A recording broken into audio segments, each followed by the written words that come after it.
memiliki keluarga yang punya background wirausahawan besar gitu ya, maka sebaiknya tidak terlalu bermimpi muluk, bermimpi indah untuk memiliki suatu perusahaan. Ya. Kita realistik saja.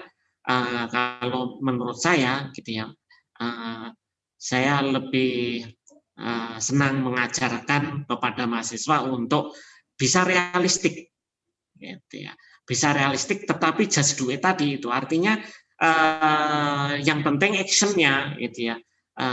Tidak wacananya yang diperbanyak atau yang dikembangkan, tetapi actionnya. Bahwa cita-cita itu harus tinggi langit itu yes, gitu ya.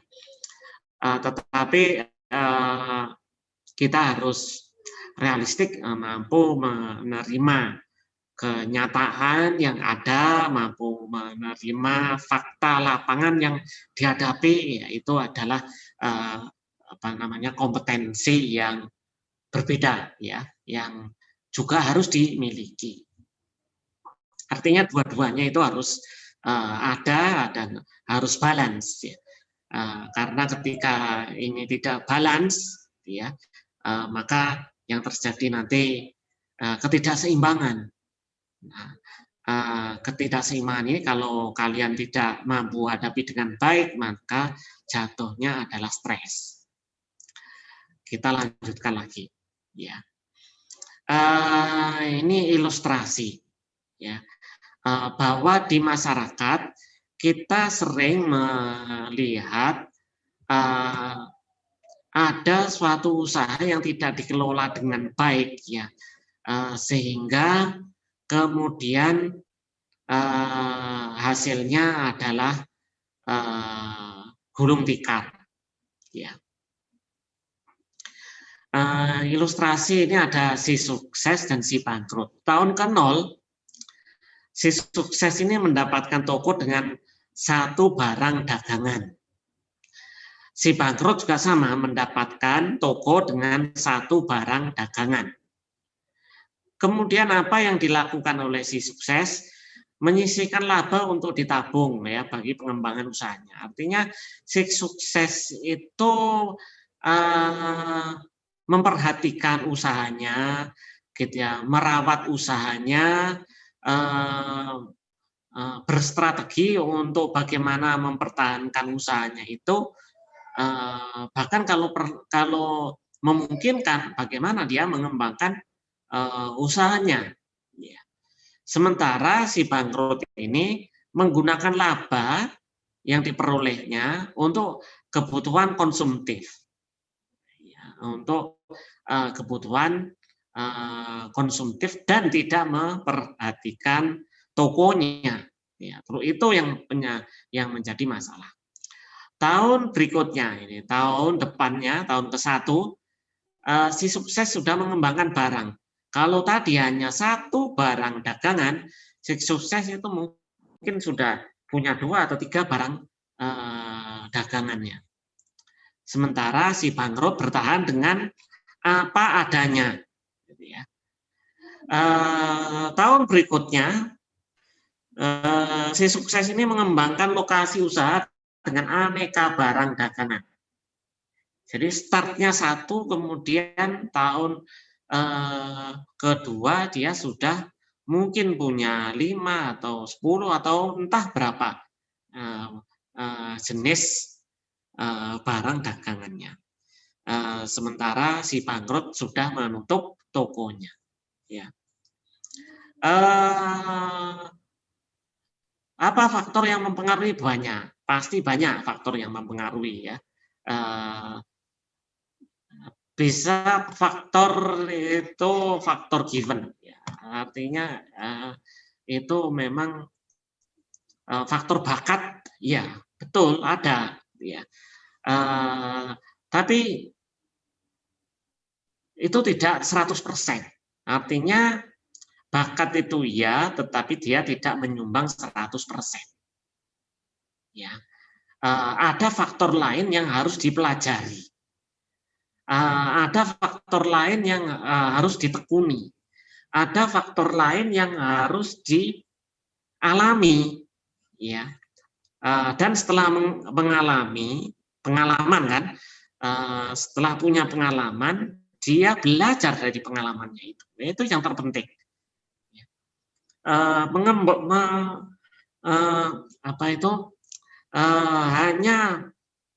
Hanya mengandalkan bakat aja, nah itu mungkin nanti kesuksesannya hanya 30 atau 50%, ya. Tetapi kalau kita mau belajar, mau berusaha, memiliki kegigihan, gitu ya, maka itu nanti yang akan menutup kekurangannya sehingga menjadi kemampuan yang utuh 100%.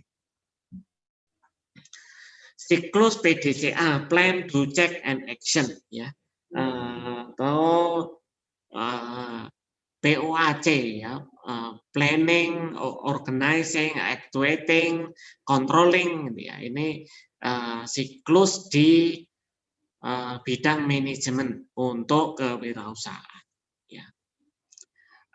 Siklus ini menandakan bahwa perencanaan dan pelaksanaan usaha itu berbasis pengetahuan, pengalaman, dan praktek-praktek terbaik di manajemen. Dimulai dari perencanaan. Apa yang dilakukan di perencanaan ini? Membuat proposal usaha, membuat roadmap usaha, gitu ya, melakukan planning, memperkuat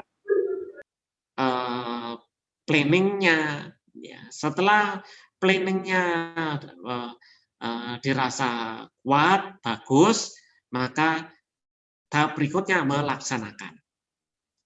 Ya, melaksanakan usahanya. Salah satu planning yang perlu dipikirkan itu adalah pemilihan jenis usaha yang minggu lalu sudah saya berikan materinya. Saya juga sudah meminta kalian untuk melakukan analisis SWOT. Jadi analisis SWOT itu salah satu tahapan analisis terhadap potensi yang kalian miliki, gitu ya. Sejauh mana kekuatan kalian, sejauh mana kelemahan kalian, sejauh mana peluang pasar yang ada, dan ancaman-ancaman yang mungkin terjadi. Ya.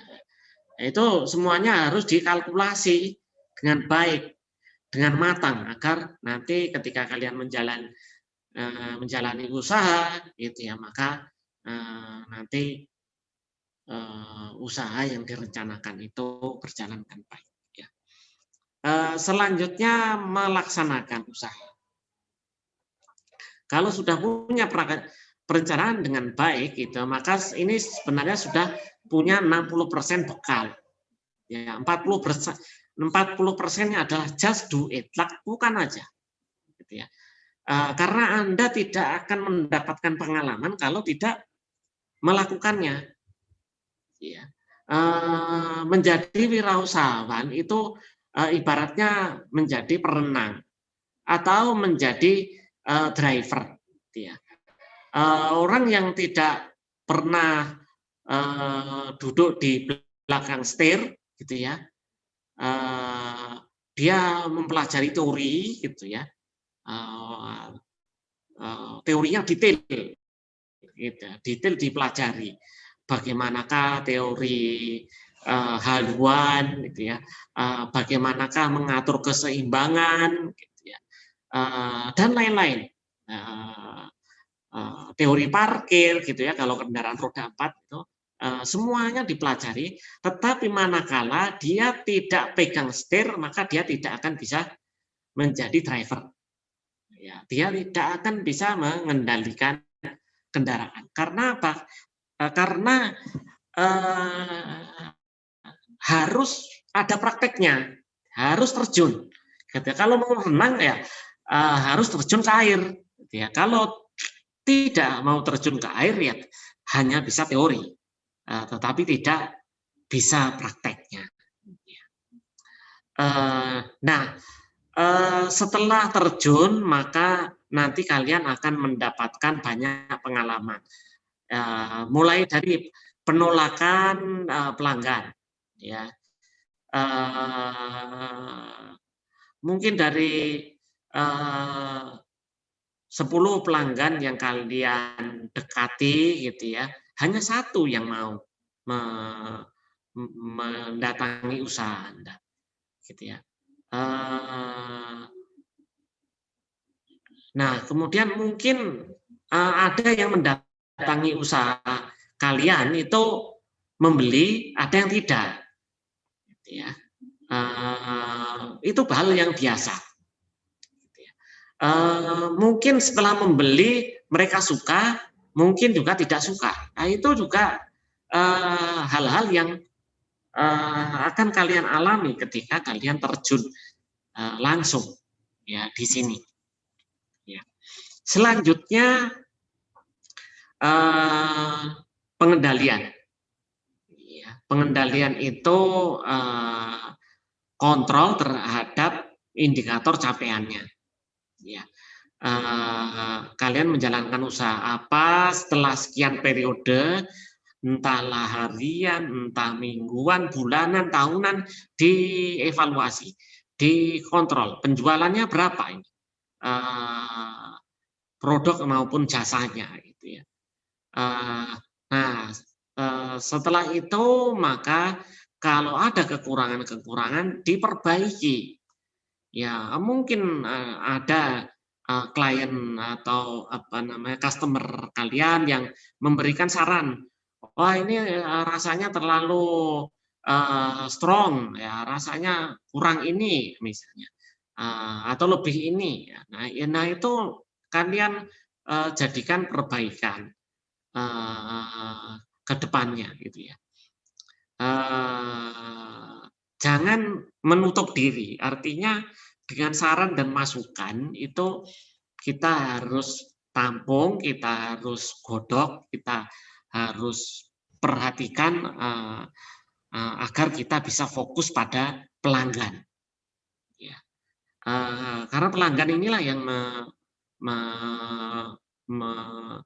menjadikan Anda bisa melanjutkan terus usaha yang Anda rintis. Nah, ini beberapa kebiasaan-kebiasaan yang harus dilakukan oleh seorang wirausahawan. Yang pertama, menentukan tujuan. Yang kedua, menyampaikan tujuan itu kepada banyak orang. Jadi Anda punya tujuan, tapi Anda tidak pernah menyampaikan tujuan itu kepada banyak orang, ya orang nggak tahu itu ya, orang nggak tahu tujuan Anda.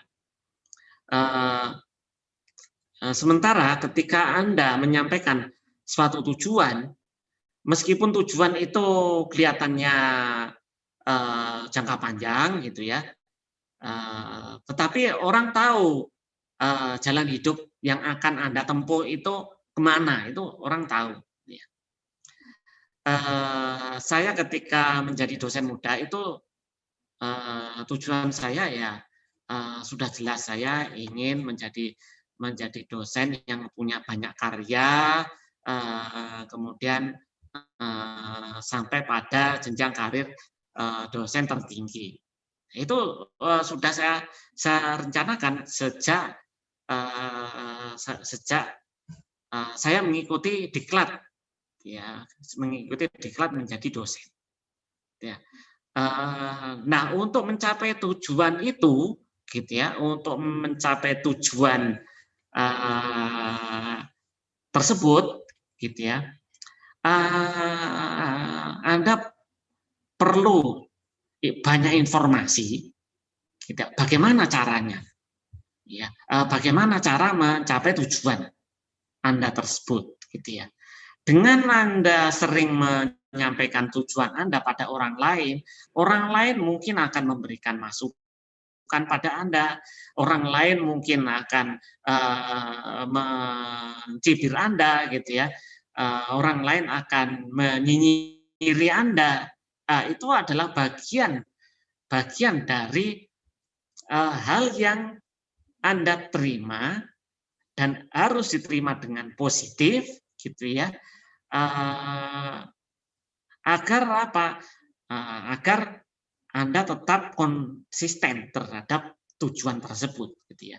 Orang meremehkan Anda, orang mencibir Anda itu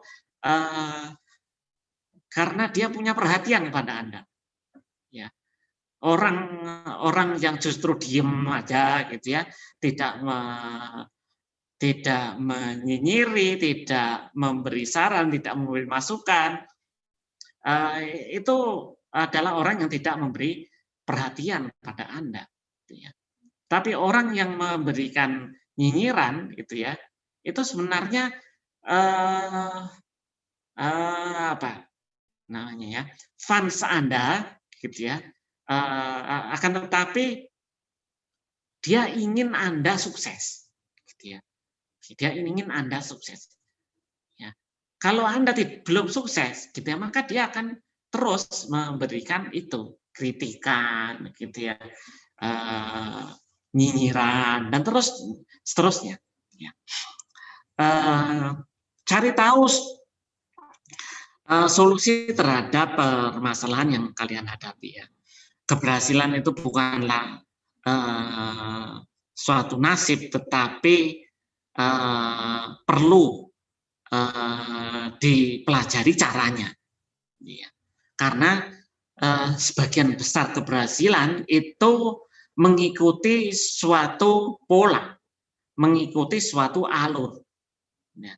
Tentukanlah indikator untuk setiap tujuan yang Anda tetapkan dan just do it, ya.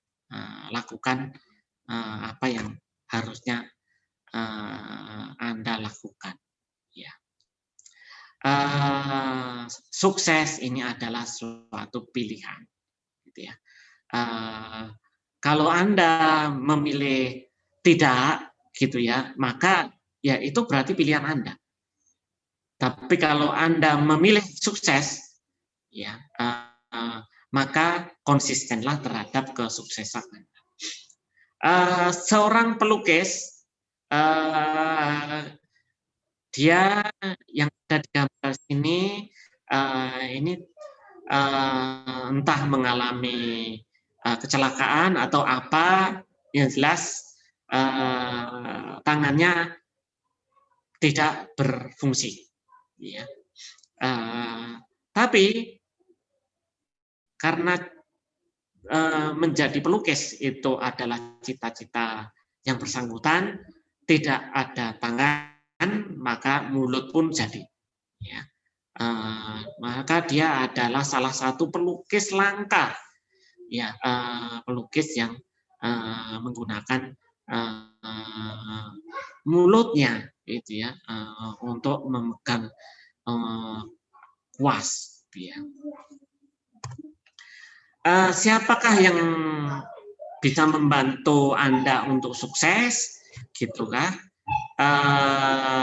Apakah teman Anda, gitu ya, ataukah saudara Anda, orang tua Anda? Ya. Nah, sebagian besar kesuksesan itu tidak ditentukan oleh faktor eksternal, akan tetapi oleh faktor internal Anda, gitu ya. Yaitu bagaimana Anda menganalisis diri Anda, menetapkan tujuan hidup, memanage waktu, gitu ya. Bahwa kesuksesan itu ya ada unsur hubungan kemanusiaan, yes, ya. Lingkungan tempat tinggal, yes, betul itu. Tetapi semuanya itu tidak akan menjamin, ya, tidak akan menjamin kalau Anda tidak bisa menetapkan tujuan dengan baik, Anda tidak memanage waktu Anda dengan baik, ya, Anda tidak menganalisis diri Anda dengan sempurna, ya, maka kesuksesan itu pun akan menjauh dari kalian. Ya. Kiranya demikian yang bisa saya sampaikan pada kesempatan hari ini. Ya, barangkali kalau ada diskusi, saya persilahkan.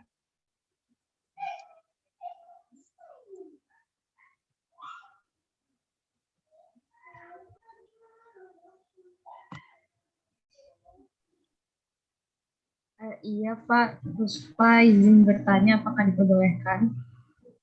Silakan ya. Iya Pak, perkenalkan nama saya Puspa Andia dari Biologi kelas C. Izin bertanya Pak, tadi kan Bapak sempat menyampaikan sebagai pengusaha kita itu harus menyampaikan tujuan kita kepada orang banyak. Nah itu Pak, kadang itu dari kita sendiri kalau misalnya kita menyampaikan tujuan kita kepada orang banyak itu malah tujuan atau goal itu tuh malah tidak terjadi gitu loh Pak, karena hanya banyak omong dan tidak ada actionnya gitu Pak. Nah menurut Bapak ada nggak sih Pak batasan uh, kita apa saja yang harus kita sampaikan kepada orang banyak gitu Pak dari tujuan tersebut? Terima kasih Bapak. Oke, baik. Saya harus cerita lebih banyak ya mengenai hal tersebut. Ya, ini ada suatu kisah, ya. Seorang pemuda, gitu ya, yang ingin memiliki usaha di bidang perbankan. Ya, kisahnya seperti itu. Ya. Lalu dia tentu saja dia berusaha untuk mempelajari dunia perbankan itu seperti apa, gitu ya. Kemudian dia punya ide gagasan. Kalau saya punya bank itu saya mau melakukan apa, gitu ya. Kemudian dia punya minat di bidang itu serta menyampaikan kepada orang.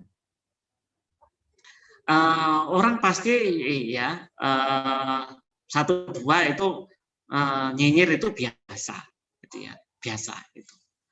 Dalam kehidupan ini kalau tidak ada orang yang nyinyir itu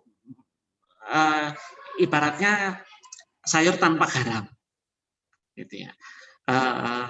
Saya mengalami karir ya selama 20 tahun di biologi itu, gitu ya. Itu bisa sampai pada kesimpulan seperti itu. Artinya apa? Artinya kenyinyiran orang itu jangan menjadikan Anda mandek. Kalau dinyinyiri sedikit terus Anda mandek, itu ya berarti nyinyiran orang itu betul, gitu ya. Anda dinyiri apa, punya cita-cita ingin punya bank, gitu kan. Modal aja cuma punya berapa juta, gitu ya. Ingin punya bank. Tapi ketika dia menyampaikan terus ya ide-idenya bahwa saya kalau punya perusahaan X gitu ya, maka saya akan melakukan ini gitu ya, yang akan membuat perusahaan itu menjadi sukses. Nah itu kemudian yang terekam oleh orang. Nah, suatu ketika betul ada perusahaan perbankan yang mengalami kebangkrutan, ya. Mengalami kebangkrutan parah, sampai-sampai nggak ada orang yang mau untuk mengambil alih. Gitu. Artinya ditawarkan ke siapa, angkat tangan semuanya. Nah, tiba-tiba ada orang yang pernah ingat, oh si X itu dia itu ingin punya perusahaan perbankan. Ya, coba silakan datangi si X. Ya. Barangkali dia punya solusi untuk mengatasi masalah tersebut. Nah, akhirnya apa? Akhirnya betul si perusahaan yang bangkrut ini mendatangi si X, gitu ya. Dan inilah peluang yang ditunggu-tunggu oleh si X untuk dia bisa mengembangkan usahanya. Cerita ini kira-kira sudah lama, gitu ya, 10 tahunan lebih lah. Dan ternyata di dunia nyata itu benar ada. Coba kalian ini ya, googling atau browsing kisah hidup si pemiliknya Oyo. Masih muda dia, orang India. Belum umur 30. Berapa hotel yang sudah dimiliki? Hanya dalam jangka waktu berapa tahun, gitu ya. Tidak sampai bertahun-tahun. Ya. Mungkin awalnya yang dilakukan oleh pemilik Oyo itu hal yang sederhana. Dia mengganti lampunya, mengganti catnya, mengganti selongsong bantalnya, mengganti spray, gitu ya. Hal-hal yang kecil-kecil yang dilakukan. Gitu. Tapi karena kesungguhan, gitu ya, maka dia sekarang menjadi salah satu orang terkaya di India sana, ya, dengan modal yang pas-pasan, ya. Dengan modal yang pas-pasan dia bisa menjadi wirausahawan yang besar. Ya, itu salah satu nilai positifnya ketika kita menyampaikan cita-cita. Ketika kita menyampaikan cita-cita, maka orang banyak yang tahu cita-cita kita. Yang penting apa? Yang penting antara apa yang kita sampaikan dengan yang kita jalani itu linier, gitu ya. Contoh misalnya, orang ingin punya cita-cita, saya ingin punya restoran. Apa yang dilakukan? Yang dilakukan adalah menjual makanan, menjual masakan, gitu ya. Awalnya mungkin hanya nitip ke warung tetangga, tapi lama-lama nanti dia akan berusaha untuk mencari lokasi untuk warungnya sendiri. Ada orang yang mungkin punya cita-cita punya butik, gitu ya. Nah, awalnya hanya mengoleksi pakaian, aksesoris, dan membuka dari rumahnya sendiri. Lama-lama nanti akan dikembangkan ke lokasi tersendiri yang lebih strategis. Jadi kiranya ya itu contoh yang mendukung bagaimanakah menyampaikan tujuan itu menjadi hal yang penting, ya. Bahwa yang perlu disampaikan itu adalah tujuan jangka panjangnya, tujuan globalnya, bukan hal-hal yang sifatnya teknis detail, gitu ya. Yang teknis detail itu mungkin ya harus kita rahasiakan, ya. Tuan Crab itu pemilik Krabby Patty yang ada di kartunnya SpongeBob, ya, itu adalah orang yang paling primpen menjaga resep Krabby Patty-nya. Ya, itu berarti ada hal-hal yang tertentu yang harus benar-benar disimpan, tapi ada yang harus disampaikan ke masyarakat. Gitu ya. Baik, Bapak, terima kasih. Baik, ya. Ada lagi pertanyaan? Silakan satu lagi kalau ada.